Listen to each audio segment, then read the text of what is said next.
आपको क्या पसंद? यस मैम, आपको क्या पसंद है? ये गोल्डन शिमरी गाउन मुझे अच्छी लग रही है, मैं ये लूंगी। ओके मैम, वो जापान की बनी करोड़ों की ड्रेस है। हाँ तो करोड़ों की ड्रेस है तो मुझे पसंद है, पैक कर दो। मेरे लिए वो इम्पोर्टेंट हल्का गोल्डन वर्क और मॉडर्न कट की हुई सिल्क साड़ी पैक कर दो। मेरे लिए सिल्वर शेड ड्रेस फ्लेयर के साथ डिजाइन की गई ड्रेस। मुंह मत देखिए, करोड़ों की ड्रेस पहनने वाले परिवार हैं हम। आप बिलिंग कीजिए। सभी ड्रेस खरीदकर घर लौटते हैं और शाम को पार्टी में जाने के लिए अपनी करोड़ों की ड्रेस पहनकर पार्टी के लिए निकल जाते हैं। पार्टी में पहुंचते ही वहां के नौकर शिवानी के कपड़ों की तारीफ करते हुए, आपकी ड्रेस तो कितनी प्यारी है। हाँ, कितनी शानदार ड्रेस है। करोड़ों की ड्रेस प्यारी तो लगेगी ही। सभी करोड़ की ड्रेस पहनने वाली ससुराल की तारीफ कर रहे थे। तभी दरवाजे पर फूल लगा रही राधिका। ये गोल्डन गाउन, करोड़ों की ड्रेस, कितनी चमक और डिजाइन है इनमें। फंक्शन खत्म होता है। करोड़ों की ड्रेस पहनने वाला परिवार घर लौटता है। राधिका भी अपनी माँ शारदा के साथ घर आती है और अगली सुबह सूखी रोटी और सब्जी खाते हुए, क्या सोच रही है बेटी? वो करोड़ों की ड्रेस, पर हम गरीबों की इतनी हैसियत कहाँ कि तुझे करोड़ों की ड्रेस पहनाए। ऐसी बात नहीं है माँ। बेटी, मैंने देखा था कल तेरा पूरा ध्यान उनके ड्रेस पर ही था। माँ, ड्रेस तो अच्छे थे पर उनसे मुझे क्या फर्क पड़ता है। तुमने मुझे जो दिया है वो भी बहुत बड़ी चीज है। अब चलो, मुझे कॉलेज जाने दो। इतना कहकर राधिका कॉलेज निकल जाती है और कॉलेज खत्म होने के बाद कॉलेज के गेट पर, अरे देखो, ये वही राधिका है जिसके पास ढंग की ड्रेस तक नहीं है। अरे देखो ना, पिछले 3 साल से एक ही ड्रेस पहन रही है। सच में अपने गरीब होने का सबूत दिखा रही है। तुम लोग ऐसा क्यों बोल रही हो? हटो, जाने दो मुझे। राधिका लड़कियों को धकेलते हुए अपने घर भाग आती है। माँ, मैं आ गई हूँ। तभी राहुल दौड़कर राधिका से लिपट जाता है। हे दीदी आ गई। दीदी अरे हाँ बाबा, मैं आ गई। दीदी मुझे तुम्हारे हाथ का खाना खाना है। ठीक है, 2 मिनट में कपड़े बदलकर तेरा खाना बना देती हूँ। राधिका अपने कॉलेज के कपड़े बदलकर घर के फटे पुराने कपड़े पहन लेती है। दीदी आप रोज कॉलेज से आके कपड़े क्यों बदलती हो? तुम तो उन्हीं में खाना बना सकती हो। नहीं, ऐसे कपड़े जल्दी खराब हो जाएंगे। अभी तो 1 साल मेरा कॉलेज बाकी है, नए कपड़े थोड़ी खरीदूंगी। राधिका खाना बनाने चूल्हे के पास बैठ जाती है। तभी रामलाल आता है। अरे पापा आ गए। राधिका पानी देकर रामलाल को पलंग पर बिठाती है। क्या हुआ जी, आज सारे फूल बिके या नहीं? नहीं मम्मी, देखो ना टोकरी में कितने फूल पड़े हैं। अब कहाँ वो जमाना रह गया जो फूल माला बिके। अब तो ज्यादातर लोग स्टेटस पर ही भक्ति दिखाते हैं। कोई बात नहीं पापा, जितने बिके उतने काफी है। इतना कहकर राधिका खाना बनाने लगती है और इसी तरह आज का दिन बीत जाता है। और फिर अगले दिन रामलाल मंदिर की सीढ़ियों पर फूल बेच रहा होता है। फूल ले लीजिए, फूल, ताजे ताजे फूल, भगवान को चढ़ाने के लिए फूल ले लीजिए। ग्राहक तो है नहीं, चलता हूँ घर। आज भी सारे फूल माला बर्बाद हो जाएंगे। रामलाल टोकरी सिर पर उठाकर सीढ़ियों से नीचे उतरने लगता है। तभी फिसलकर गिर जाता है और बेहोश हो जाता है। आसपास के लोग शारदा तक खबर पहुंचाते हैं। रामलाल के पास पहुंचकर राधिका और शारदा रामलाल को सहारा देकर उठाती हैं। मम्मी, पापा को हॉस्पिटल लेकर चलो। रामलाल लड़खड़ाते हुए दोनों के सहारे हॉस्पिटल पहुंचता है। वहीं अब डॉक्टर रामलाल का चेकअप करते हैं। फिर आपके पापा ठीक हो जाएंगे। पांव की हड्डी में तेज चोट लग गई है। एक्सरे और ट्रीटमेंट करवाना पड़ेगा इनका। ठीक है, आप सब कराइए, पैसे मैं दूंगी। नहीं, पहले पैसे जमा कीजिए तभी इलाज शुरू होगा, वरना आप इन्हें घर लेकर जाइए। जब पैसे हों फिर एडमिट कराइएगा। राधिका और शारदा रामलाल को सहारा देकर घर ले आती हैं और बेड पर लिटाती हैं। हम गरीबों के पास तो कपड़े खरीदने के भी पैसे नहीं है, इनका इलाज कैसे करवाएंगे? माँ, इसमें रोने की क्या बात है? तुम्हारी बेटी अभी है, कल से मैं फूल माला बेचूंगी और पैसे जुटाकर पापा का इलाज कराऊंगी। इसी तरह सुबह होती है। राधिका अपनी टोकरी में ढेर सारे फूल माले सजाती है और सुबह 4 बजे ही राधिका मंदिर की सीढ़ियों पर बैठ जाती है। फूल माला खरीद लीजिए, फूल माला खरीद लीजिए, भगवान को चढ़ाने के लिए ताजे ताजे फूल। मंदिर के आसपास के लोग राधिका की आवाज सुनकर टोकरी की तरफ बढ़ते हैं। तभी अरे देखो, इसने तो फटे पुराने कपड़े पहने हैं, इससे हम फूल माला लेंगे। पता नहीं कब से ये ऐसी फटी कपड़े पहनी है। देखो कितने गंदे हो गए हैं, नहाती भी होगी कि नहीं। इससे मैं फूल माला नहीं लूंगी। ये सुनकर राधिका दुखी हो जाती है। लोग मेरे फटे पुराने कपड़े देखकर फूल माला नहीं खरीद रहे हैं, पर कोई बात नहीं, यहाँ नहीं तो मैं घूम घूम कर अपने फूल माला बेच लूंगी, पर फूल माला जरूर बेचूंगी। राधिका टोकरी सिर पर उठाकर गली मोहल्ले में घूम घूम कर फूल माला बेचने लगती है। फूल माला ले लो, फूल माला, ताजे ताजे फूल माला। राधिका को फटे कपड़ों में फूल माला बेचते देख एक लड़का, ओ मैडम, मेरे साथ चलो, फिर कभी फटे कपड़े पहनने की जरूरत नहीं पड़ेगी तुमको। हे भगवान, इन फटे कपड़ों की वजह से अब मुझे लोग छेड़ने भी लगे। जल्दी यहाँ से निकलती हूँ। राधिका तुरंत वहाँ से भाग जाती है और ऐसे ही दोपहर भर राधिका लगातार फूल माला बेचती है और शाम होते ही हॉस्पिटल पहुँचती है। डॉक्टर, अभी मेरे पास एक्सरे के कुछ पैसे इकट्ठा हो गए हैं। आप पापा का एक्सरे कर दीजिए, बाकी पैसे देकर मैं रिपोर्ट कल ले लूंगी। देखिए, पैसे देने की कोई जरूरत नहीं है। आपके पिताजी का इलाज मैं अपनी तरफ से कर दूंगा। क्यों? आप इतनी मेहनत कर रही हैं, मुझे दया आ रही है आप पर। मैं अपनी तरफ से आपके पिताजी का इलाज कर देता हूँ। ओके? बिल्कुल नहीं, हम गरीब है पर किसी का एहसान नहीं लेते। पापा का इलाज मैं पैसे जुटाकर करवा सकती हूँ। आप बस इलाज कीजिए, पैसों की चिंता मत कीजिए। अस्पताल में बैठे अश्विनी और गौरव राधिका की बात सुन लेते हैं। तभी गौरव, इतनी क्रिटिकल सिचुएशन में भी कितनी सूझबूझ और समझदारी से काम कर रही है। डॉक्टर की मदद लेने से भी मना कर दिया। काफी मेहनती और समझदार लड़की है। बड़ी खुददार किस्म की लड़की है। हमारे परिवार के लिए तो ऐसी लड़की चाहिए जो हमारे पैसों पर घमंड न करे। फिर कुछ देर के बाद गौरव और अश्विनी अपने घर चले जाते हैं और करोड़पति ससुराल के हॉल में सभी एक साथ बैठे हैं। अश्विनी, तुम गाड़ी में किस लड़की के बारे में बता रही थी? मैं समझ नहीं पाया। मैं आज अपने हॉस्पिटल में विजिट करने गई थी। अच्छा, फिर? वहाँ एक गरीब लड़की थी। उसके पापा को घुटनों में चोट लगी है। उसने फूल माला बेचकर पैसे जुटाए और जब हमारे डॉक्टर ने कहा पैसे रहने दीजिए, मैं आपके पिताजी का इलाज अपने खर्च पर कर दूंगा, तो उसने मना कर दिया। उसकी खुददारी मुझे बहुत पसंद आई। मैंने सोचा क्यों न उसे अपने घर की बहू बनाया जाए। अरे ये तो बहुत अच्छी बात है भाई। गरीब घर की बेटी का जीवन संवर जाएगा हमारे घर की बहू बनकर। तभी शिवानी और कृतिका आती हैं। किसकी शादी की बात हो रही है? किसे बहू बनाना है? तुम्हारे भैया की शादी की बात कर रही हूँ। एक गरीब घर की लड़की है, हमें बहुत पसंद है। गरीब घर की लड़की हमारे करोड़ों की ड्रेस पहनने वाले ससुराल में, हमारे घर का स्टैंडर्ड गिर जाएगा। ये कैसी बातें कर रहे हो तुम लोग? हाँ, अमीरी और गरीबी का भेदभाव अभी तक तुम्हारे मन से गया नहीं? अरे चुप हो जाओ, मैं तुम लोगों से राय नहीं ले रही हूँ। मुझे और गौरव को वो लड़की पसंद आ गई है। हाँ, मुझे भी वो लड़की पसंद है। तब तो बेटा उसके पिताजी के ठीक होते ही हम उनके घर पर रिश्ता लेकर जाएंगे। वहीं दूसरी तरफ राधिका दिन रात मेहनत करके पैसे जुटाती है और रामलाल का इलाज कराती है। 1 महीना बीत जाता है। आज रामलाल अपने पांव पर खड़ा है और गोविंद अश्विनी के पास आता है। मम्मी, मैंने पता किया, रामलाल जी अब अपने काम पर जा रहे हैं, तो चलिए आज ही उनसे रिश्ते की बात कर लेते हैं। सही सही याद दिलाया। रामू, रामू, जी मैडम, कहिए। शगुन की थाली सजा कर लाओ। हमें तुम्हारे छोटे मालिक गौरव के लिए लड़की देखने जाना है। जी ठीक है। थोड़ी देर में रामू शगुन की थाली ले आता है। करोड़पति परिवार अपनी महंगी गाड़ी में बैठकर राधिका के घर की तरफ निकल जाता है। वहीं राधिका अपने पापा के पास बैठी होती है। बेटी, तेरी मेहनत है कि मैं अपने पाँव पर खड़ा हूँ। हाँ बेटी, तूने दिन भर घूम घूम कर फूल माला बेचकर पैसे जुटाए। धन्य हो गए हम तेरी जैसी बेटी पाकर।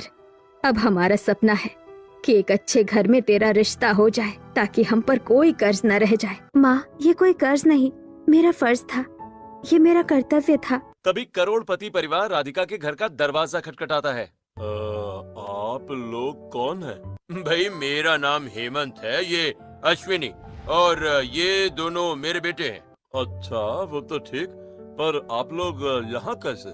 देखिए भाई, हमें आपकी बेटी राधिका बहुत पसंद है। हम उसके रिश्ते की बात करने आए हैं आपसे। आप जैसे करोड़पति लोग मेरी बेटी का हाथ मांगने आए हैं।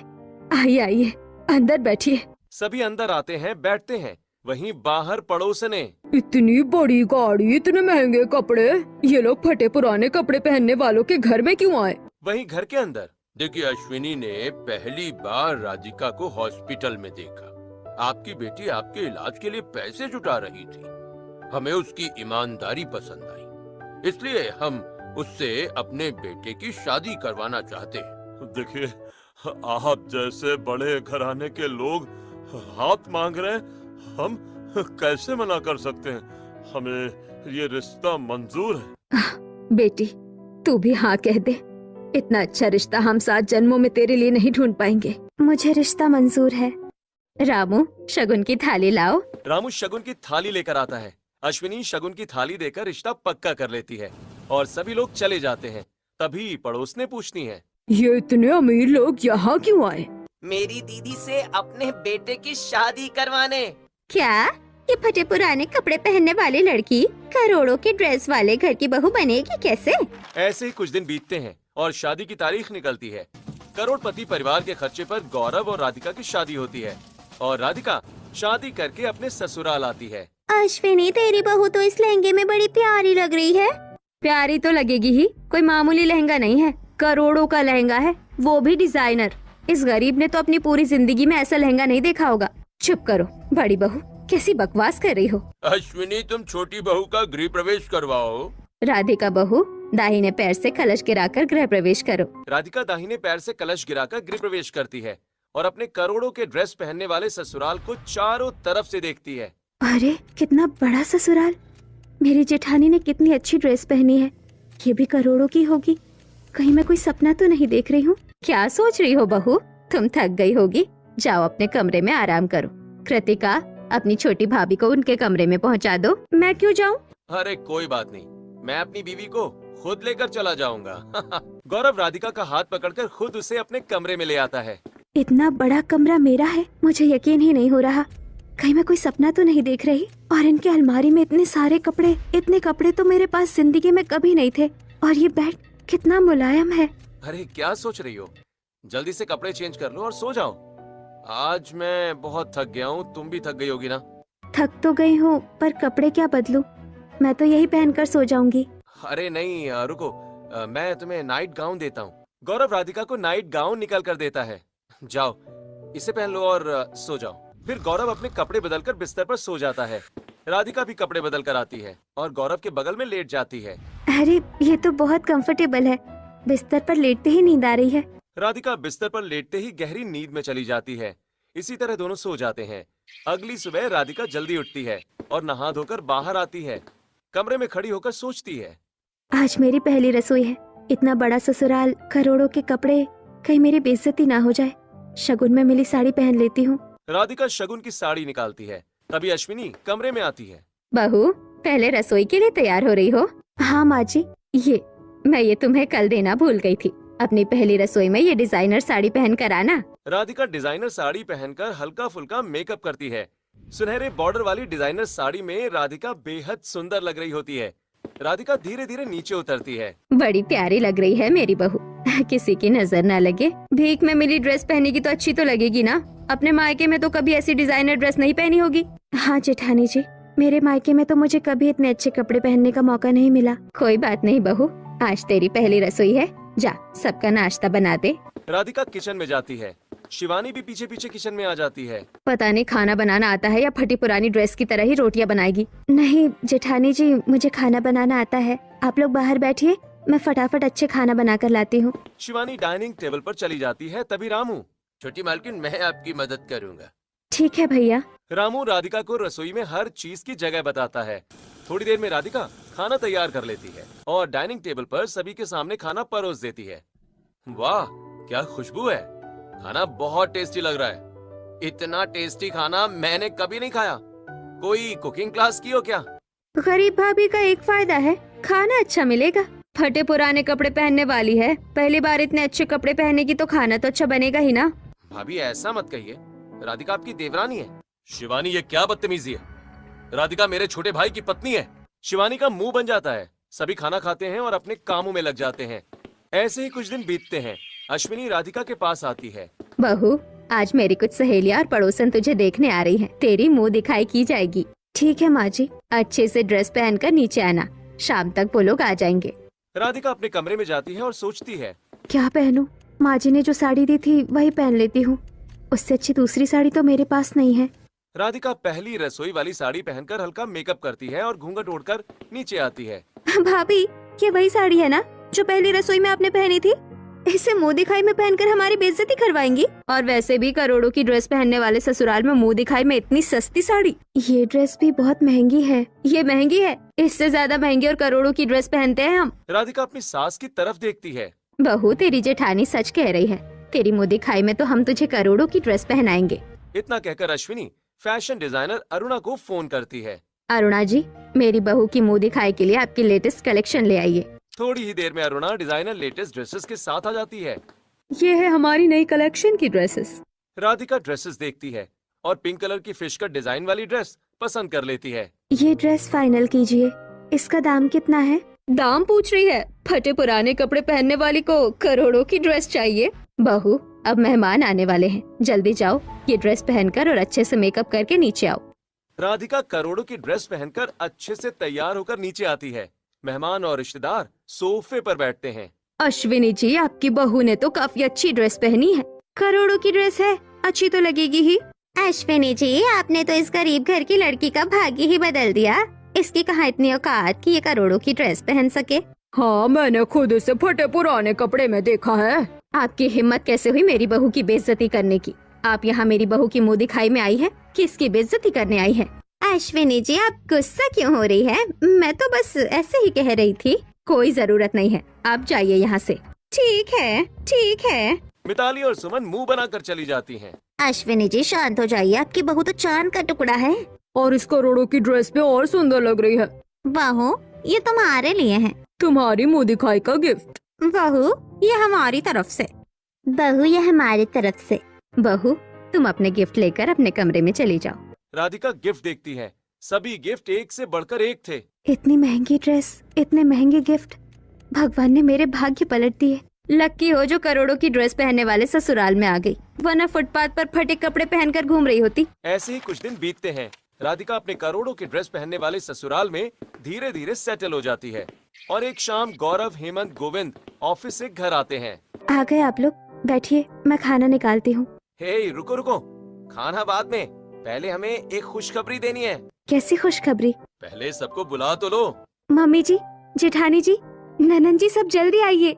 पूरा परिवार हॉल में इकट्ठा हो जाता है। अरे आप लोगों को एक बात बतानी है भाई। हम लोग लंबे समय से एक इंटरनेशनल प्रोजेक्ट पर काम कर रहे थे।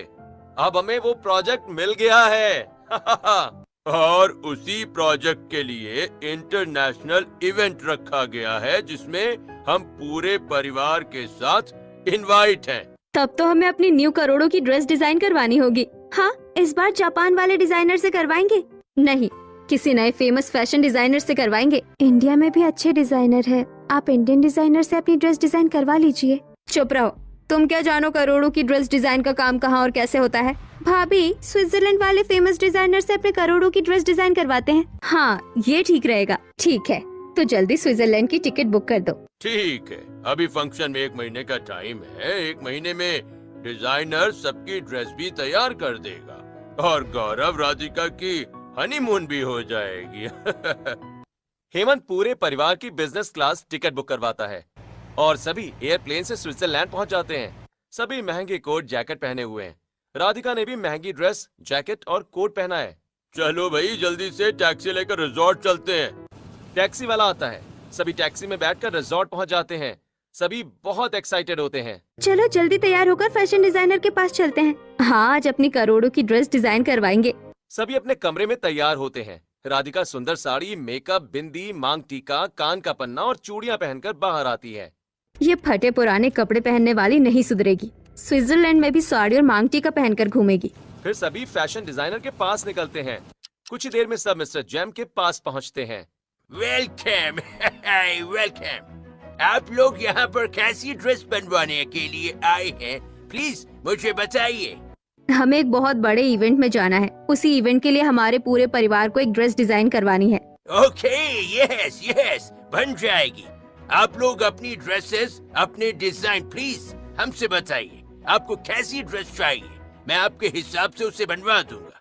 मुझे एकदम यूनिक डिजाइन ड्रेस चाहिए, बिल्कुल हटकर, आजकल के डिजाइनर जैसा नहीं, बिल्कुल अलग।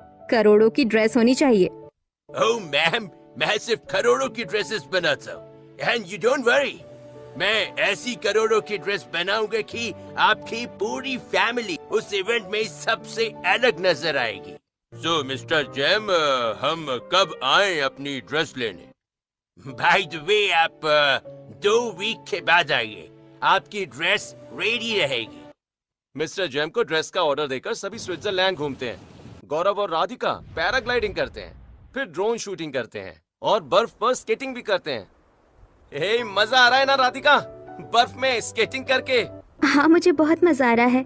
मैं जिंदगी में पहली बार बाहर घूमने आई हूँ और बर्फ में स्केटिंग भी कर रही हूँ। वहीं दूसरी तरफ शिवानी, गोविंद, कृतिका बर्फ के गोले एक दूसरे के ऊपर मार कर खेल रहे होते हैं। ये लो और ये भी लो। ए मुझे मारा, ये लो। ये मेरी तरफ से दोनों के मुंह पर। बर्फ सीधे शिवानी और गोविंद के मुंह पर लगती है और सभी हंस पड़ते हैं। अच्छा हुआ हम ड्रेस डिजाइन करवाने स्विट्जरलैंड आ गए। देखिए बच्चे कितनी मस्ती कर रहे हैं। ऐसे ही फुर्सत निकाल कर हम छुट्टी मनाने आते रहेंगे। ऐसे ही हंसते खेलते 2 वीक बीत जाते हैं और सभी मिस्टर जेम्स से अपनी डिजाइनर ड्रेस लेकर इंडिया वापस आ जाते हैं। भाई देखो कल फंक्शन, सभी अच्छे से तैयार होना। सब जाओ अपने कमरे में सो जाओ, कल अच्छे से तैयार होकर फंक्शन में जाएंगे। सभी अपने कमरे में जाकर सो जाते हैं और अगले दिन सभी तैयार होकर फंक्शन में आते हैं। राधिका ने करोड़ों की पिंक कलर की मोतियों से डिजाइन की गई ड्रेस पहनी होती है। वहीं शिवानी ने भी करोड़ों की गहरी नीली डिजाइनर गाउन पहन रखी होती है जिसमें लेस और क्रिस्टल का काम किया हुआ है। और कृतिका ने हल्की गुलाबी शिफॉन ड्रेस पहनी है जिसमें हल्की कढ़ाई और झिलमिल डिजाइन है। गौरव ने काला डिजाइनर ब्लेजर और पैंट पहना है। हेमंत और गोविंद ने ग्रे 3 पीस सूट पहना है और अश्विनी ने करोड़ों की डिजाइनर साड़ी पहनी हुई है। देखो वो हेमंत जी की फैमिली है। Oh my God, Ashwini ji की बहू कितनी सुंदर ड्रेस में है। करोड़ों की ड्रेस लग रही है। लगता है ये स्विट्जरलैंड वाले फैशन डिजाइनर से सिलवाई होगी। हे, देखो गौरव और गोविंद कितने हैंडसम लग रहे हैं। Oh my god, 3 piece suit में तो अलग ही लुक यार। इवेंट में आए सभी लोग करोड़ों की ड्रेस पहनने वाले ससुराल की तारीफ करने लगते हैं और इवेंट में आए रिपोर्टर्स राधिका के पास आ जाते हैं। वेल आपकी ड्रेस पूरे पार्टी में बड़ी यूनिक और हटकर लग रही है। मैम कुछ बताइए। मैं गरीब घर की बेटी हूँ, ऐसी करोड़ों की ड्रेस पहले कभी नहीं पहनी। स्विट्जरलैंड से ससुराल वालों ने खास इवेंट के लिए बनवाई है। मुझे ये ड्रेस बहुत अच्छी लगी। ये मेरी गरीब फटी कपड़े पहनने वाली देवरानी को कभी अकल नहीं आएगी। मीडिया रिपोर्टर्स शिवानी के पास जाते हैं। आप घर की बड़ी बहू हैं, आपको कैसा लग रहा है इस इवेंट में करोड़ों की ड्रेस पहनकर? कौन सी बड़ी बात है, हम तो ऐसे करोड़ों की ड्रेस पहनते रहते हैं। छोटे इवेंट के लिए भी ऐसा करना आम बात है। तो आपने ये ड्रेस स्विट्जरलैंड जाकर क्यों डिजाइन करवाई? क्योंकि इंडिया के डिजाइनर्स की इतनी औकात नहीं है कि वो करोड़ों की ड्रेस डिजाइन कर सके। शिवानी के कमेंट पर सभी मेहमान नाराज होकर चिल्लाने लगते हैं। कबाड़ नहीं है, ये बोतल है, मुझे थोड़ा काम है इससे। चुप रहो, तुमने मजाक बना दिया है मेरा। मोहल्ले में हर कोई मुझ पर हंस रहा है, बोल रहा है कि रोहन की बीवी पागल हो चुकी है, बच्चों से बोतल चुनवा रही है। मैंने तुझे जरा सी ढील क्या दी, तू तो हमारी बेइज्जती करवा रही है। आखिर नीलम रसोई में बोतल क्यों जमा कर रही है? क्या गर्मी नीलम के सर पर चढ़ गई है या इसके पीछे सच में कोई वजह है? जानने के लिए चलिए कहानी में थोड़ा पीछे चलते हैं। नीलम बेटा खाना बनाया नहीं और कितना इंतजार करवाएगी, बहुत गर्मी लग रही है, जल्दी करो, ये पंखा बहुत धीरे चल रहा है। नीलम रसोई में खड़े होकर गैस के सामने पसीना बहाते हुए चावल दाल रोटी लौकी की सब्जी बना रही थी। नीलम रसोई में खड़े खड़े आवाज देती है, बस 5 मिनट और माँ, मैंने सब्जी चढ़ा दी है, 5 मिनट में बन जाएगी। बिंदु खाने का इंतजार कर रही थी कि तभी इतने में नीलम के पिता गोविंद भी घर आ जाते हैं। आप खेत से आकर थक गए होंगे, जाकर मुंह हाथ धो लीजिए, खाना तैयार हो गया है। गोविंद मुंह हाथ धोकर खाना खाने के लिए बैठते हैं। नीलम अपने मम्मी पापा को खाना निकाल कर देती है। नीलम बेटा लौकी की सब्जी तो बड़ी टेस्टी बनी है, सच में खाकर मजा आ गया। सच में नीलम, आज तुमने बहुत अच्छा खाना बनाया है। और गर्मियों में तो हरी सब्जियों को खाने में जो मजा है वो अंडे और नॉनवेज में कहाँ है। आज मैं खेत से तोरई लेकर आया हूँ। आज रात नीलम रोटी और तोरई की सब्जी बनाना। जी ठीक है पिताजी, जैसा आप कहें। इस तरह बातें करते हुए नीलम और नीलम के मम्मी पापा खाना खा लेते हैं। खाना खाने के बाद बिंदु और गोविंद अपने कमरे में चले जाते और नीलम सारे जूठे बर्तनों को लेकर रसोई में जाकर रखती है। इस बार तो बहुत ज्यादा गर्मी पड़ रही है, मेरे चेहरे पर छोटे छोटे दाने हो गए।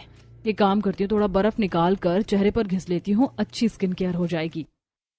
नीलम फ्रिज से बर्फ निकालती है और उसे आईने के सामने खड़े होकर अपने पूरे चेहरे पर लगाती है, खुद को निहारते हुए नीलम। अरे वाह नीलम मेरी जान, तुम तो बड़ी सुंदर लग रही हो। इस जान से चेहरे को किसी की नजर ना लगे। नीलम शीशे में खुद को देखकर खुद ही अपनी तारीफ कर देती है। देखते ही देखते दोपहर से शाम हो जाती है। नीलम जो इस वक्त अपने कमरे के बेड पर पड़ी हुई थी वो खिड़की से बाहर का मौसम देखती है। आज तो बहुत बोर हो रही हूँ, चलो चलकर गार्डनिंग करते हैं, वैसे भी शाम हो चुकी है तो गर्मी नहीं लगेगी। नीलम अपने गार्डनिंग का सामान लेकर छत पर जाती है जहां उसके ढेर सारे फूलों के पौधे रखे हुए थे। नीलम अपने छोटे छोटे पौधों से कहती है, हाय मेरे बच्चों, तुम लोग कैसे हो? गर्मी की वजह से तुम लोगों की हालत खराब हो गई होगी। चिंता मत करो, मैं हूं ना, मैं सब ठीक कर दूंगी। इतना कहकर नीलम अपने छत पर बैठकर एक एक पौधा लेकर उसकी जंगली घास हटाती है और पौधों को ठीक करती है। अरे ये गुलाब का पौधा कितना बड़ा हो गया है, ये गमला इस पौधे के लिए कितना छोटा है, मुझे इसे किसी बड़ी जगह में ट्रांसफर करना पड़ेगा। लेकिन मैं इस पौधे को रखूं भी तो किस में रखूं? नीलम गुलाब के पौधों को रखने के लिए कोई बड़ी सी चीज ढूंढती है। तभी उसकी नजर एक बड़े से पानी के जार पर जाती है। नीलम उस पानी के जार का ऊपरी सिरा काटती है और फिर उसमें मिट्टी डालकर गुलाब के पौधों को उसमें लगा देती है। गुलाब के पौधे को एक गमले से दूसरी जगह लगाने में नीलम के हाथ में उसके कांटों से खरोच पड़ जाती है कि तभी बिंदु, नीलम छत पर क्या कर रही हो, नीचे आओ। माँ मैं गार्डनिंग कर रही हूँ, बस थोड़ी देर में आती हूँ। नीलम थोड़ी देर गार्डनिंग करने के बाद नीचे आती है। उसके हाथों में मिट्टी लगी हुई थी और कपड़े भी गंदे हो गए थे। क्या हाल बना रखा है तुमने? कुछ दिनों में तुम्हारी शादी होने वाली है, क्या तुम ससुराल जाकर भी वहाँ ये सब करने वाली हो? हाँ माँ, मैं तो अपने ससुराल में भी गार्डनिंग करूंगी। अच्छा जी, और ये हाथ का क्या हाल बना रखा है आपने मैडम? इतने सारे निशान। नीलम तुम्हारा हाथ कोई देखेगा तो पता नहीं कैसी कैसी बातें करेगा। तुम मेरी कोई बात सुनती क्यों नहीं हो? सॉरी ना माँ, अब मैं खुद कोई चोट नहीं लगाऊंगी पक्का। नीलम अपनी माँ से ये बातें कर ही रही थी कि तभी पंडित जी उसके घर आते। नीलम के घर के पंडित जी उसके पापा के बहुत अच्छे दोस्त भी थे, इसी वजह से उनका घर में आना जाना लगा रहता था। अरे भाभी जी, नीलम बिटिया को क्यों डांट रही हैं? अब तो उसे डांटना बंद कीजिए, उसकी शादी तय हो गई है। आप नहीं जानते पंडित जी, इस नीलम की शादी तो तय हो गई, लेकिन अभी भी इसकी शरारतें खत्म नहीं हुई। पता नहीं पेड़ पौधों के साथ क्या कर रही थी, पूरे हाथ में कटने के निशान बना लिए। सॉरी ना माँ, अब से ऐसा नहीं करूंगी पक्का, अब तो मान जाओ। नीलम के इतना मनाने पर बिंदु भी मान जाती है। अरे नीलम, तू यहाँ खड़ी खड़ी बुत क्यों बन रही है? जा पंडित जी के लिए चाय नाश्ता लेकर आ। नीलम रसोई में जाती है और पंडित जी के लिए गर्मा गर्म इलायची वाली चाय बनाती है। नीलम चाय बनाकर पंडित जी को लाकर देती है। अरे बेटा, चाय की क्या जरूरत थी, इतनी गर्मी में चाय पीने का बिल्कुल मन नहीं करता। माफ कीजिएगा पंडित जी, अब 2 मिनट इंतजार कीजिए, मैं आपके लिए बेल का शरबत लेकर आती हूँ। नीलम रसोई के अंदर जाकर पंडित जी के लिए बेल का शरबत बनाती है और उसे लाकर पंडित जी को देती है। शरबत पीने के बाद ये शरबत तो बड़ा टेस्टी बना है बेटा। ससुराल जाने के बाद अपने ससुराल वालों को भी ऐसा ही टेस्टी शरबत पिलाना। मैंने तुम्हारे लिए बहुत ही अच्छा घर ढूंढा है, तुम्हें कभी किसी चीज की जरूरत नहीं पड़ेगी। इस तरह पंडित जी थोड़ी देर बातचीत करने के बाद अपने घर चले जाते हैं। कुछ दिनों में नीलम और रोहन की शादी हो जाती है। नीलम शादी करके गाड़ी में रोहन के साथ अपने ससुराल आ जाती है। ससुराल आने के बाद नीलम गाड़ी से नीचे उतरती है और ऊपर से नीचे 1-2 मंजिल वाले पुराने घर को ध्यान से देखती है। तो क्या ये है मेरा ससुराल? देखने में तो ये घर काफी पुराना लग रहा है, लेकिन इसकी दीवारें चट्टान की तरह मजबूत लग रही हैं। नीलम अपने ससुराल को ध्यान से देख रही थी कि तभी रोहन की आवाज आती है। नीलम, ये मेरे दादाजी का घर है। ये थोड़ा पुराना डिजाइन वाला है लेकिन बहुत ही मजबूत है। हाँ जी, आपके दादाजी का घर तो बड़ा ही सुंदर है। नीलम इतना कहती है कि तभी उसकी सास हाथों में आरती की थाल सजाकर उसके पास आती है और रोहन और नीलम की आरती करके नीलम का गृह प्रवेश करवाती है। शादी के रस्मों से रोहन और नीलम दोनों थक गए थे, इसीलिए वो आराम करने के लिए चले जाते हैं। अगले दिन, आज मेरा अपने ससुराल में पहला दिन है, पता नहीं ये दिन कैसा जाएगा। हर नई दुल्हन की तरह नीलम को भी अपने ससुराल में आने के बाद थोड़ा नर्वस फील हो रहा था कि तभी उसकी सास मोहिनी उसे आवाज देती है। नीलम बेटा, तुम उठी या नहीं? मोहिनी की आवाज सुनकर नीलम उसके पास आती है। हाँ माँ जी, मैं तो तैयार हूँ, बताइए आज नाश्ते में क्या बनाऊं? बहू, आज तेरी पहली रसोई है ना, तो एक काम कर, सबसे पहले रसगुल्ला बना दे। हमारे घर पर रस्म है कि नई दुल्हन अपनी पहली रसोई में रसगुल्ला बनाती है। अच्छा ठीक है माँ जी, मैं रसगुल्ला बना देती हूँ। अब मुझे रसगुल्ला बनाने का सामान दे दीजिए। नीलम के कहने पर मोहिनी राशन रखने वाली अलमारी से रसगुल्ला बनाने का सारा सामान और फ्रिज से दूध निकालती है कि तभी, माँ जी शक्कर कहाँ है? हमारे घर में शक्कर नहीं है। मैंने कितनी बार रोहन और उसके पापा से कहा था कि एक बार रसोई का सारा सामान देख लो। नई नवेली बहू घर में आ रही, खाना बनाने में किसी चीज की कोई कमी नहीं होनी चाहिए, लेकिन ये लोग मेरी बात सुनते कहाँ हैं? कोई बात नहीं माँ जी, आप शक्कर बाहर से मंगवा लीजिए। बहू, हमारा घर गांव में नहीं बल्कि शहर की अच्छी और बड़ी कॉलोनी में है। यहाँ आसपास कोई किराना की दुकान नहीं है। शक्कर लेने के लिए हमें मंडी जाना पड़ेगा। मोहल्ले में तो इतने सारे लोग रहते हैं, फिर भी यहाँ कोई किराना की दुकान नहीं है। कितनी अजीब बात है। अब बेटा किराना की दुकान नहीं है तो क्या कर सकते, तो एक काम कर, मेरे साथ बाजार चल, सिर में अच्छे से पल्लू कर लेना। नीलम सिर में पल्लू डालकर अपनी सास मोहिनी के साथ बाजार जाती है। वो दोनों बाजार जाने के लिए ऑटो लेती हैं। रास्ते में, यहाँ तो बहुत गर्मी है, इस गर्मी ने तो मेरा हाल बुरा कर दिया है। अभी तक तो बाजार भी नहीं आया और मैं पूरी तरह पसीने में भीग चुकी हूँ। मार्च के महीने में इतनी गर्मी पड़ने लगी है, पता नहीं आने वाले महीनों में क्या होगा। इस तरह बातें करते हुए मोहिनी और नीलम दोनों बाजार जाती हैं। बाजार में बहुत सारी हरी सब्जियां मिल रही थी। माँ जी, आज दोपहर के खाने के लिए कोई हरी सब्जी ले लेते हैं। अच्छा, तू बता बहू, आज खाने में क्या बनाएगी? माँ जी, मैं करेले का भरता बहुत ही अच्छा बनाती हूँ, आप कहें तो आज मैं आप लोगों को वही बनाकर खिलाऊं। ठीक है बहू, तुझे जो बनाना है बना। नीलम के कहने पर मोहिनी सब्जी वाले से हरे हरे करेले खरीद लेती है और फिर किराने की दुकान पर जाकर शक्कर और बाकी का राशन भी खरीद लेती है। सारा सामान खरीदने के बाद नीलम और मोहिनी दोनों घर वापस आ जाते हैं। बहू, मैं इस गर्मी में बाजार करके काफी थक गई हूँ, मैं आराम करने के लिए जा रही हूँ, तब तक तू रसगुल्ला बना। मोहिनी बाजार करके थक गई थी तो वो अपने कमरे में चली जाती है और नीलम किचन में जाकर सबके लिए रसगुल्ला बनाती है। नीलम रोहन को जैसे ही रसगुल्ला खिलाती है। अरे वाह नीलम, तुमने तो बड़े टेस्टी और सॉफ्ट रसगुल्ले बनाए हैं। रसगुल्ला खाकर तो सच में मजा आ गया। अगर ऐसी बात है तो 2 रसगुल्ले और लीजिए। अरे नहीं रहने दो, मैं ज्यादा मीठा नहीं खाता हूँ। नीलम के हाथ के बने रसगुल्ले उसके ससुराल वालों को बहुत पसंद आते हैं। ऐसे ही दिन गुजरते हैं। नीलम को उसके ससुराल में 1 हफ्ता हो गया था। नीलम जल्दी खाना बना लेती थी, इसीलिए उसके पास काफी सारा टाइम बच जाता था। एक दिन नीलम अपने कमरे में उदास बैठी थी। अरे क्या बात है नीलम, तुम इतनी परेशान क्यों लग रही हो? कोई बात है तो बताओ। क्या तुम्हें मायके की याद आ रही है? नहीं जी, मुझे मायके की याद नहीं आ रही है, मैं बस बहुत बोर हो रही हूँ। अरे अगर ऐसी बात है तो तुम कोई हॉबी ट्राई क्यों नहीं कर लेती? अच्छा बताओ, तुम्हारी हॉबी क्या है? मुझे तो गार्डनिंग करने का बड़ा शौक है। अरे पर तुम गार्डनिंग क्यों करती? वो माँ ने मुझे ससुराल में गार्डनिंग करने से मना किया था। नीलम, तुम्हारी माँ ने तुम्हें क्या समझाया था? वो सब छोड़ो, जो तुम्हारा मन करता है वो करो। अब बताओ, गार्डनिंग करने के लिए तुम्हें क्या क्या चाहिए? रोहन के पूछने पर नीलम उसे गार्डनिंग करने के सारे टूल्स, मिट्टी, खाद, गमले, सब कुछ की एक लिस्ट बनाकर दे देती है। रोहन नीलम से लिस्ट लेकर शीशे के सामने खड़ा होकर अपने बाल ठीक करता है और फिर अपनी बाइक लेकर बाहर चला जाता है। पता नहीं रोहन जी ये सारा सामान लेकर आएंगे भी कि नहीं। नीलम ये सब सोच ही रही थी कि तभी उसकी सास उसे आवाज देती है। नीलम बहू, मुझे बहुत गर्मी लग रही है, मुझे फिर से ठंडा पानी देना। बस लाई माँ जी। नीलम मोहिनी को ठंडा पानी लाकर देती है। नीलम बेटा, रसोई में क्या बन रहा है? वो माँ जी, मैंने रसोई में चावल चढ़ाए और सब्जियां काट कर रखी हैं, अभी जाकर मैं रसोई में सब्जी बनाऊंगी। मोहिनी और नीलम दोनों आपस में बात कर ही रही थी कि तभी रोहन अपने हाथ में गमले और गार्डनिंग करने का सारा सामान, फूलों के बीज और कुछ पौधे, सब कुछ लेकर आता है। इन सारी चीजों को देखकर नीलम बहुत ज्यादा खुश हो जाती है और सीधे जाकर रोहन को गले लगा लेती है, जिसे देखकर अरे ये सब तुम दोनों मेरे सामने क्या कर रहे हो? तुम दोनों को लाज शर्म नहीं है क्या? इतना कहकर मोहिनी शर्माते हुए अपने कमरे में चली जाती है।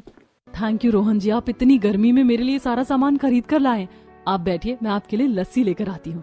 नीलम रसोई में जाती है और वहां जाकर रोहन के लिए ठंडी ठंडी लस्सी बनाती है। नीलम रोहन को लस्सी लाकर देती है। अरे वाह, लस्सी पीकर तो मजा आ गया। ऐसा लग रहा है जैसे सारी थकान एक पल में दूर हो गई। इतना कहकर रोहन अपने ऑफिस के लिए निकल जाता है। नीलम सोफे पर बैठकर टीवी देख रही थी, तभी मोहिनी आवाज देती है। नीलम बेटा, चल हम लोग छत पर जाकर ये पापड़ सूखने के लिए डाल देते हैं। मैंने साबूदाना के पापड़ बनाए। रोहन को गर्मियों में मेरे हाथ के साबूदाना के पापड़ बड़े अच्छे लगते हैं। अच्छा ठीक है माँ जी, मैं आपके साथ चलती हूँ। नीलम मोहिनी के साथ छत पर जाती है और उसके साथ मिलकर धूप में साबूदाना का पापड़ सुखाती है। छत पर पापड़ सुखाते हुए मोहिनी, इतनी गर्मी हो रही कि थोड़ी देर और यहाँ रहे तो हम लोग भी सूख कर पापड़ बन जाएंगे। वैसे भी धूप में हम दोनों काले हो गए हैं। अरे माँ जी, आप चिंता क्यों करती हैं? आपकी बहू है ना, चलिए नीचे चलकर स्किन केयर करते हैं। ये स्किन केयर क्या होता है? माँ जी, धूप से जो हम लोग काले हो गए हैं ना, बस हम लोग उसे ही ठीक करेंगे। नीलम रसोई में जाती है और रसोई में जाकर एक कांच की कटोरी में हल्दी, बेसन, कॉफी, दही, शहद सब कुछ मिलाकर लाती है। अभी ये क्या चीज है? माँ जी, ये फेस पैक है, इसे चेहरे पर लगाने से टैनिंग दूर हो जाती है।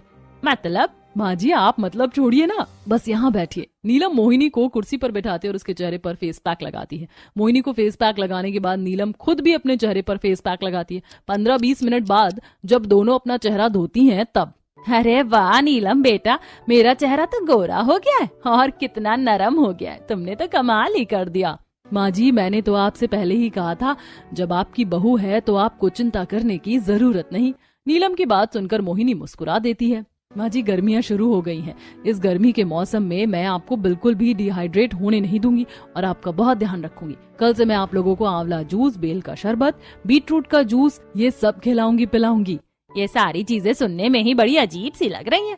माँ जी, ये सारी चीजें शरीर के लिए बहुत अच्छी होती हैं। आप कितना भी मुंह बना लीजिए, आपको तो ये सब पीना पड़ेगा। नीलम इतने प्यार से ये बात कहती है कि मोहिनी के चेहरे पर मुस्कान आ जाती है। थोड़ी देर बातचीत करने के बाद मोहिनी अपने कमरे में चली जाती है और नीलम गार्डनिंग का सारा सामान छत पर ले जाती है। शाम हो गई थी, इसीलिए नीलम छत पर बैठकर गमले में सुंदर सुंदर फूलों के पौधे लगाती है।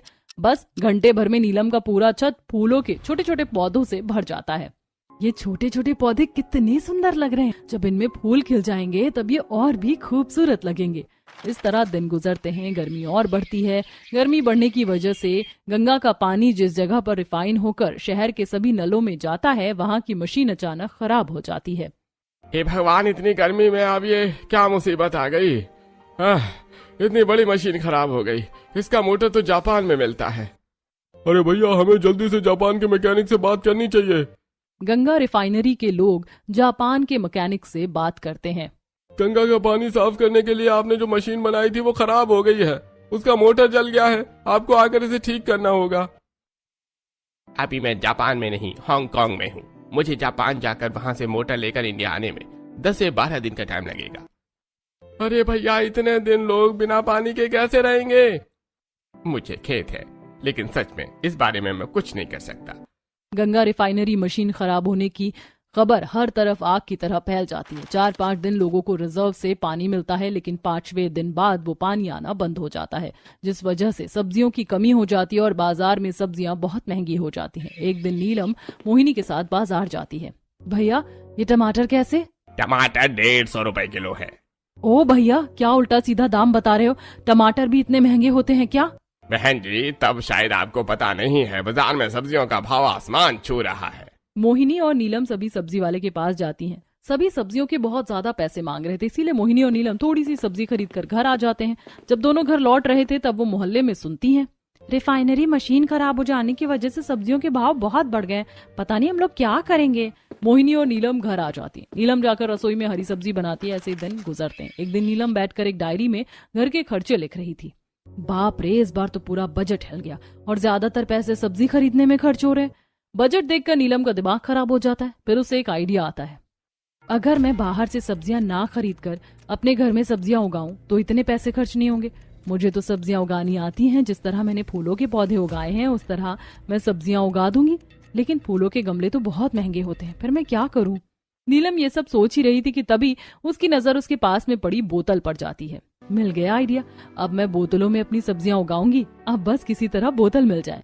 नीलम ये सोच ही रही थी कि तभी उसे कबाड़ी वाले की आवाज आती है। वो कबाड़ी वाले से 15-20 बोतल खरीदती है और बोतल को रसोई में रख देती है। फिर वो रिंकू को बोतल चुनकर लाने के लिए कहती है और उससे बोतल लेकर उसे लस्सी पिलाती है। नीलम ने रसोई में हर तरफ बोतलें फैला दी थी, इसीलिए उसके पति और सास उसे काफी डांटते हैं। बहू, मैंने तुम्हें जरा सी ढील क्या दी, तुम तो दूसरों के सामने हमारी बेइज्जती करवा रही हो। मोहिनी और रोहन दोनों ही नीलम को बहुत सारी बातें सुनाते हैं। नीलम मोहिनी और रोहन की बातों से दुखी हो जाती है, लेकिन वो किसी भी बात का जवाब नहीं देती है। नीलम को अच्छे से डांटने के बाद रोहन और मोहिनी दोनों अपने कमरे में चले जाते हैं। मैंने तो घर के खर्चों को बचाने के लिए घर में गार्डनिंग करने का सोचा, लेकिन मेरी सास और पति तो मुझ पर ही बरस रहे हैं। भलाई का तो जमाना ही नहीं है। अब मैं इन्हें अपने सब्जियों के बारे में नहीं बताऊंगी। रोहन और मोहिनी ज्यादा छत पर जाते नहीं थे, इसीलिए नीलम अपना सारा बोतल का कबाड़ लेकर छत पर जाती है और वहां एक कोने में सारी बोतलें रख देती है। फिर वो नीचे रसोई में आकर एक चाकू को गैस पर गर्म करती है और फिर उसे छत पर ले जाकर बोतलों को काटती है। बोतलें तो कट गई, अब मुझे इसमें मिट्टी डालकर सब्जियों के बीज डालने हैं। नीलम अपनी मिट्टी की बोरी से मिट्टी निकालती है और उसे छोटे छोटे टुकड़ों में तोड़कर पाउडर बनाती है। फिर नीलम उसमें चाय पत्ती की खाद मिलाकर थोड़ा पानी डालकर मिलाती है और उसे बोतलों में भरकर उनमें सब्जियों के बीज डालती है और छत पर धूप के सामने रख देती है। आज तो मुझे बहुत खुशी हो रही है। अपने हाथों से सब्जियां उगाने में जो खुशी है वो बाहर से हरी सब्जी लाकर खाने में कहाँ है। नीलम छत पर बोतलों में हरी सब्जियों के बीज बोकर नीचे चली जाती है। ऐसे ही दिन गुजरते हैं। नीलम सुबह शाम अपने पौधों को पानी देती है। कुछ दिन बाद नीलम की मेहनत रंग लाती है और उसके बोतलों में सब्जियों के पौधों की छोटी छोटी कलियां निकल आती हैं। बस अब कुछ दिन और, कुछ दिन बाद मुझे इतनी गर्मी में बाजार जाकर महंगे दाम पर हरी सब्जी नहीं खरीदनी पड़ेगी। नीलम बिना लालच के अपने बोतल वाले सब्जियों के पौधों का ध्यान रखती है, उनमें टाइम टू टाइम पानी देती है। कुछ दिन बाद उसकी मेहनत रंग लाती है और उसकी बोतलों में छोटे छोटे लाल लाल टमाटर, हरी हरी मिर्च, टिंडे, भिंडी, कद्दू, काफी सारा सामान उग जाता है। आखिर इतने दिनों की मेहनत के बाद मैंने बोतलों में हरी सब्जी उगा ली। आज मैं अपने ससुराल वालों को अपने हाथ की उगाई सब्जी ही खिलाऊंगी। नीलम खाने में सबके लिए लौकी की सब्जी, दाल, चावल, रोटी, 1-2 तरह के साग, धनिया पत्ता और पुदीना की मिक्स चटनी बनाती है और सारा खाना डाइनिंग टेबल पर सजाती है। डाइनिंग टेबल पर इतनी सारी हरी सब्जियां देखकर मोहिनी और रोहन दोनों ही अपनी नाक से कोड़ लेते हैं। बहू, मैंने और रोहन ने तुम्हें डांट क्या दिया? अब तुम इस तरह से हमसे बदला निकालोगी? क्या हुआ माँ जी, अब मैंने क्या कर दिया? बहू, तूने इतनी सारी सब्जियां क्यों बनाई हैं? तुझे पता है ना सब्जियों के दाम आसमान छू रहे हैं, और तू एक ही दिन में इतनी सारी महंगी सब्जी बनाएगी तो हम बाद में क्या खाएंगे? नीलम, तुम्हें तो पता है ना कि सब्जियों के दाम बढ़ जाने की वजह से हमारे घर का बजट खराब हो गया है, और तुम इतनी महंगी महंगी सब्जियां मंगा रही हो। ऐसा भी कोई करता है भला? इस बार मोहिनी और रोहन की बात सुनकर नीलम को भी थोड़ा गुस्सा आ जाता है। आप लोगों से किसने कह दिया कि मैं ये सब्जियां खरीद कर लाई हूँ? ये सब्जियां मैं खरीद कर नहीं लाई, बल्कि ये मैंने खुद उगाई हैं। आप लोग कभी मेरी बात सुनते ही नहीं है। जब देखो मुझे बिना सोचे समझे डांट देते। क्या बात कर रही हो? ये सारी सब्जियां तुमने उगाई हैं? ये तो खाने में बहुत ज्यादा स्वादिष्ट हैं। नीलम, क्या इन सब्जियों को तुमने अपने गार्डन में उगाया है? हाँ, मैंने अपने गार्डन में सब्जियों की वर्टिकल फार्मिंग की है। जिस बोतल को आप कबाड़ बोल रहे थे, मैंने उन सारी बोतलों में ये हरी सब्जियां उगाई हैं। आप लोग कभी मेरी बात सुनते नहीं हैं, बस मुझे डांटते रहते हैं। चलिए मैं आप लोगों को बोतलों में उगाई अपनी हरी सब्जियां दिखाती हूँ। नीलम मोहिनी और रोहन को लेकर छत पर जाती है। छत पर जाने के बाद मोहिनी और रोहन दोनों के मुंह खोले के खोले रह जाते हैं, क्योंकि जहां एक तरफ बाजार में लोगों को सब्जियां मिल नहीं रही थी, वहीं उनके घर पर हर तरह की गर्मियों की हरी भरी सब्जियां बोतलों में लगे पौधों पर लटक रही थी। नीलम बेटा, तुमने तो बहुत ही सुंदर सब्जियों की गार्डनिंग की है। यहाँ तो बहुत सारी सब्जियां, अब हम लोग आराम से बिना पैसे खर्च किए सब्जियां खा सकते हैं। सॉरी नीलम, उस दिन मैंने लोगों की बातों में आकर तुम्हें बहुत डांटा। मुझे ऐसा नहीं करना चाहिए था। तुम तो मेरे पैसे बचाने के लिए ही इतना कुछ कर रही थी, और मैं हूँ कि तुम्हें ही गलत समझ बैठा। मुझे भी माफ कर देना बहू, मैंने भी तुझे समझने में गलती की। आगे से मैं किसी भी बाहर वाले की बातों में आकर तुझे नहीं डांटूंगी। रोहन और मोहिनी दोनों ही नीलम से माफी मांगते हैं और नीलम दोनों को माफ कर देती है। अब नीलम अपनी बोतलों में उगाई हरी सब्जियां ही बनाती है। नीलम जब खाना बनाती तो उसकी सब्जियों की खुशबू आस पड़ोस में जाती, पड़ोसियों के घर में। नीलम भाभी के घर से हर दिन सब्जी बनने की कितनी अच्छी खुशबू आती है। सब्जियां महंगी होने की वजह से जहाँ एक तरफ हम लोग हफ्ते में एक बार सब्जियों का मुंह देखते हैं, तो वहीं उनके घर पर तो हर दिन सब्जी बनती है। मीना, मोहिनी की बहू नीलम ने जब से छत पर बोतलों में सब्जियां उगाई हैं, तब से उनके घर पर हर दिन सब्जियां ही बनती हैं, क्योंकि उन्हें सब्जियों में पैसे खर्च करने की जरूरत ही नहीं पड़ती।